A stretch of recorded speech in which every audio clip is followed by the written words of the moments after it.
Hello everybody, welcome to my new channel doctor to your rescue. ये हमने channel start किया है एक जनरल पब्लिक के लिए।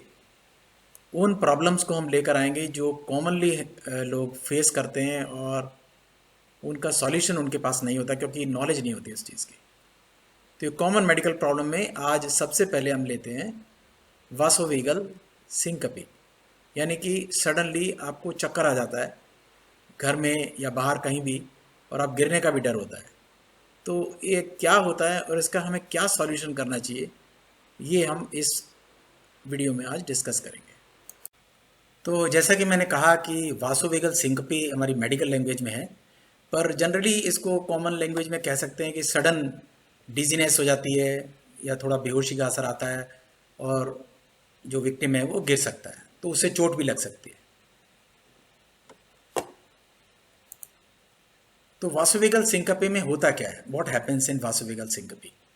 तो vasovagal syncope is triggered by some event, जैसे फॉर एग्जांपल ब्लड देख करके होती है जो कॉमनेस्ट है, या अपने ब्लड हो या किसी और का ब्लड या चोट देख करके ये ट्रिगर हो सकता है, या सडन इमोशनल इवेंट, या severe pain in any part of the body, या कोई घासली सीन आपने देख लिया तो उसके बाद ये ट्रिगर हो जाता है। और इसमें होता क्या है कि आपका हार्ट रेट और ब्लड प्रेशर सडनली फॉल हो जाता है और उससे आपका जो ब्रेन में ब्लड फ्लो है वो कम हो जाता है।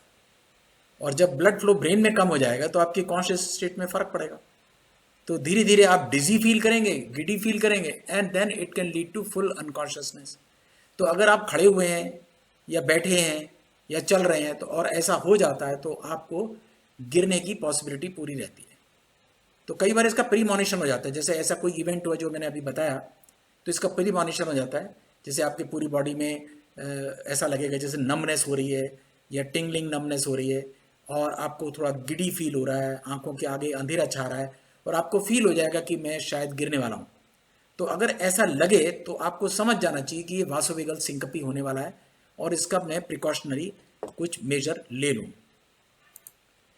तो वासोवेगल सिंकपी में हमें करना क्या चाहिए, व्हाट टू डू? सबसे जरूरी चीज़ है लाई डाउन, फ्लैट लेट जाना चाहिए, और head down and leg up.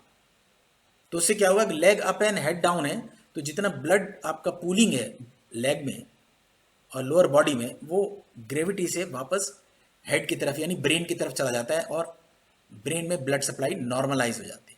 तो उससे क्या होगा कि आपकी जो कॉन्शियसनेस में प्रॉब्लम हुई थी वो रिगेन हो जाती है with in a matter of seconds.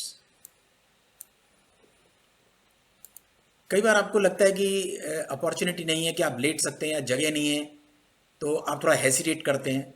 तो ऐसी सिचुएशन में अगर आप सोचें कि ये मेरे लिए ज़रूरी है तो आप हेसिटेट मत करिए, फ्लोर पे ही लेट जाएं चाहे। और अगर वो भी पॉसिबल नहीं है तो एटलीस्ट बैठ जाइए और दोनों घुटनों के बीच में अपने सिर को झुका करके घुटनों के बीच में कर दीजिए, सो दैट एटलीस्ट हेड जो है वो ग्रेविटी से थोड़ा डाउन हो जाए और आपको रिकवर कर सकते हैं। अभी ये भी जानना जरूरी है कि हमें क्या नहीं करना चाहिए, व्हाट नॉट टू डू।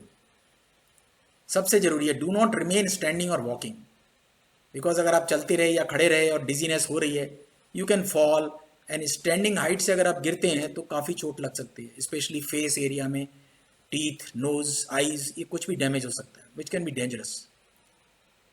दूसरा, अगर आप के बराबर में कोई किसी को ऐसा हो रहा है और उसके कॉन्शियस स्टेट ठीक नहीं है तो उसको फोर्स मत करिए पानी पिलाने के लिए, जो कि कॉमनली लोग करते हैं कि पानी पिला दो।